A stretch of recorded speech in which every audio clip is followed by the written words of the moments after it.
waktu itu gue selalu bingung gimana ya caranya gue bisa menaikkan income gue dari yang pertama status gue itu ada di fase dapur ngebul, kalau nggak kerja gue kagak bisa makan, gue bisa naik ke fase berikutnya. Halo sobatku, kembali lagi bersama saya Iwan Kendrianto. Di video kali ini sebenarnya gue lebih pengen sharing tentang diri gue supaya sobat yang support akun ini juga paham sebenarnya siapa sih Iwan Kendrianto itu. Nah, gue akan bercerita sedikit tentang masa lalu gue hingga sampai hari ini gue punya beberapa passive income dari beberapa lini usaha gue.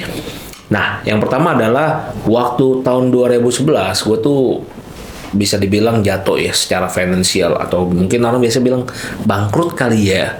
Karena waktu itu gue kelilit utang, cuman bedanya waktu itu gue walaupun bangkrut cuman kan status gue sebagai karyawan, jadi gue masih punya penghasilan untuk bayar cicilan utang gue. Nah, waktu itu gue selalu bingung gimana ya caranya gue bisa menaikkan income gue dari yang pertama status gue itu ada di fase dapur ngebul, kalau nggak kerja gue kagak bisa makan, gue bisa naik ke fase berikutnya, mulai ngeracik dan udah mulai masak dan sampai akhirnya bisa bikin uang kerja untuk gue. Waktu itu gue gajian, gue selalu coba nyisihin duit 500.000. Waktu itu 2011 gaji gue sudah cukup lumayan, tapi gue nggak pernah punya tabungan karena duit gue habis untuk biaya hidup dan gaya hidup. Nah, alhasil gue coba untuk nerapin satu hal, yaitu gue nyisihin duit Rp2.000 per hari yang gue tabung masuk ke celengan. Waktu itu zamannya celengan ayam ya, kalau sekarang sih celengan udah keren-keren bentuknya. Cuma tuh waktu zaman gue itu celengan ayam. Jadi kita masukin tuh duit, habis itu duit itu setelah banyak tuh celengannya udah penuh, udah nggak bisa dimasukin lagi. Nah, kita ambil duitnya, kita pindahin ke keranjang tabungan investasi ya. Buat Anda yang udah nonton 5 keranjang keuangan pasti paham tentang ini. Nah, habis itu uang yang tadi gue dapat itu gue pakai buat uji coba bisnis yang gue juga nggak tahu berhasil atau enggak. Ya, ini yang dibilang sama orang adalah masa-masa trial error, apakah Anda akan sukses di bisnis ini atau enggak. Dan gue coba beberapa hal. Yang pertama adalah gue coba pernah bisnis kosmetik, gue jadi reseller dan dropship kosmetik. Gue coba MLM juga pernah.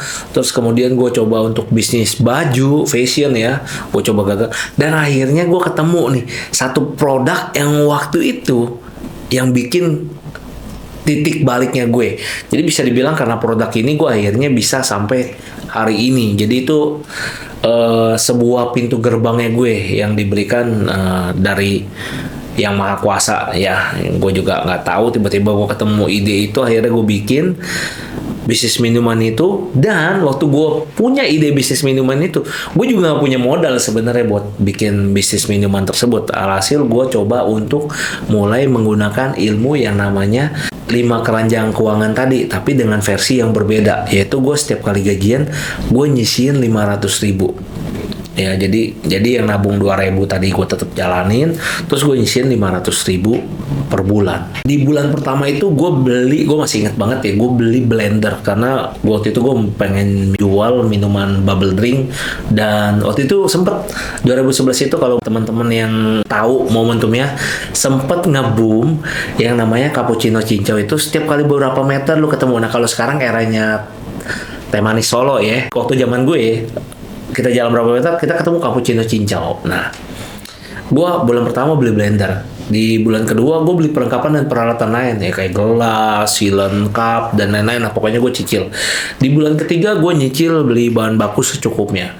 Nah, waktu di bulan keempat itu gue sudah punya perlengkapan dan peralatan, gue coba cari tempat, dan kebetulan tak kenapa ya, mungkin juga dibantu sama yang maha kuasa, gue ketemu satu tempat ya, dimana gue bisa sewa tempatnya dan gue bisa minjem gerobaknya, karena di situ ada gerobak minuman yang sebelum gue, maksudnya penyewa sebelum gue itu meninggalkan itu untuk si pemilik.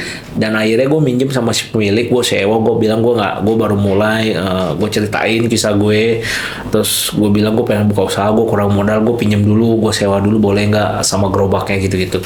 Akhirnya gue buka bisnis pertama gue tuh. Nah, Dari situ ya banyak jatuh bangun dan gagal. 3 bulan gue tutup, terus akhirnya gue buka lagi sampai akhirnya gue bisa dapet duit lumayan banyak, puluhan bahkan ratusan juta dari situ waktu di era itu ya.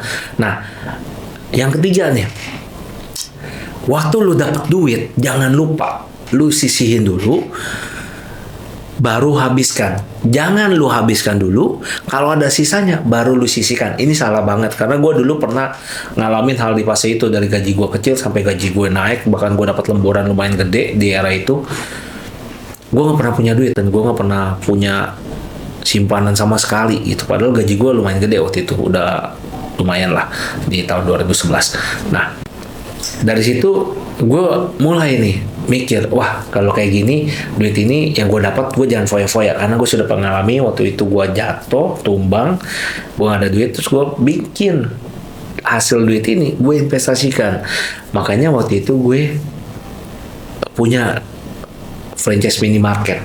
Waktu tahun 2015 gue beli setelah satu franchise minimarket dari hasil jualan bisnis minuman tadi gitu. Jadi nggak ada yang instan ya. Jadi kalau ada orang bilang gue hari ini kaya aja bla bla bla, ya menurut gue mungkin itu keberuntungan dia berbeda sama gue yang starting semuanya dari nol sejak tahun 2011 gitu. Nah, pertanyaan adalah waktu lu punya duit, apakah lu akan boros seperti zaman dulu lagi, atau lu akan berbeda dalam memanage ataupun mengelola keuangan lu? Ini yang paling penting sih sebenarnya. Jadi gue suka ngobrol ke teman-teman gue ya, teman-teman sekolah dulu. Lu kalau mau buka bisnis nggak usah takut gitu, buka aja. Kalau gagal ya udah biasa gitu, karena kemungkinan berhasil dalam bisnis juga ya kita udah sering dengar ya. Dari 10 bisnis yang dibuka, 8 diantaranya tutup di tahun pertama. Jadi kalau lu juga tutup ya lu nggak usah kaget men, karena banyak ada 8 orang lain juga yang mungkin ngalamin kayak kita. Tapi waktu lu tutup, lu belajar apa? Nah, kalau di kasus gue waktu gue tutup itu gue belajar satu hal, yaitu mengenai cara memilih lokasi. Di situ gue dapet ilmu itu gitu ya. Nah, itu penting banget. Jadi jangan lupa waktu lu berbisnis lu sudah dapat hasilnya, diinvestasikan lagi sampai akhirnya lu sudah cukup besar dan penghasilan lu gede, lu baru nikmatin gitu. Jadi jangan baru dapat uang sedikit akhirnya lu boros-boros, akhirnya lu tumbang lagi, dan itu banyak banget terjadi di luar sana. Makanya gue nggak kaget banyak teman-teman gue yang tiba-tiba dapat rezeki nomplok dari kripto ataupun bitcoin, dia dapat duit, tahu besoknya lengser lagi. Kenapa? Karena waktu dia dapat duit gedenya itu dia habisin buat foya-foya, jalan-jalan dan lain-lain. Dia nggak mikirin kalau duit itu dia pakai terus nggak menghasilkan akan habis gitu. Tapi ada juga member gue yang di KIC Community, dia dapat duit dari kripto, dibelikan investasi properti cost, akhirnya dia baru jalan-jalan dari hasil bisnis kos-kosan itu. Nah, menurut gue ini yang paling better sih. Setelah gue tadi udah investasi di franchise minimarket, gue tuh ngegulungin duitnya lagi tuh, nabungin. Ada yang gue beli franchise minimarket lagi. Terus habis itu setelah udah cukup kuat banget pondasinya, akhirnya gue kembali nih mewujudkan impian gue untuk punya bisnis properti cost gitu. Nah, itu asal mula awal gue gimana untuk dapetin properti cost. Pertama gue juga banyak perjuangannya gitu ya. Jadi gue belajar ilmu gimana supaya beli properti tanpa modal. Akhirnya sampai gue udah 6 tahun lebih nggak pernah punya properti padahal nggak pakai modal gitu. Berarti ada something yang salah dengan ilmu tersebut, yang kurang lengkap ya. Mungkin ilmunya nggak salah tapi kurang lengkap step by stepnya. Dan setelah itu ya semuanya berjalan dengan baik, dan sampai hari ini ya gue sudah lumayan berkecukupan dan punya beberapa income. Jadi inget ya, gue memang memerlukan proses yang cukup lama dibandingkan mungkin beberapa orang-orang ataupun motivator ataupun bicara di luar sana yang cuma 1-2 tahun langsung boom meledak jadi orang kaya dan sultan segala macam.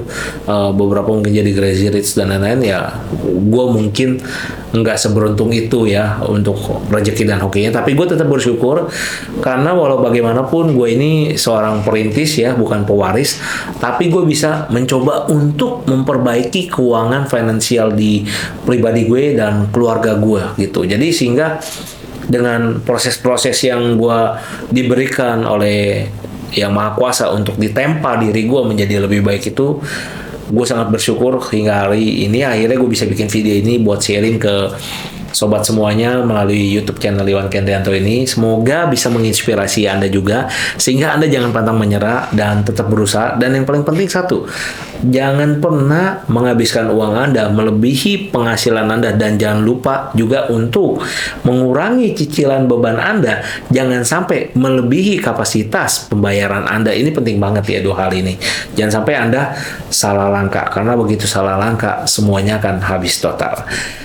Sekian dulu cerita tentang gue. Sampai jumpa di video berikutnya. See you.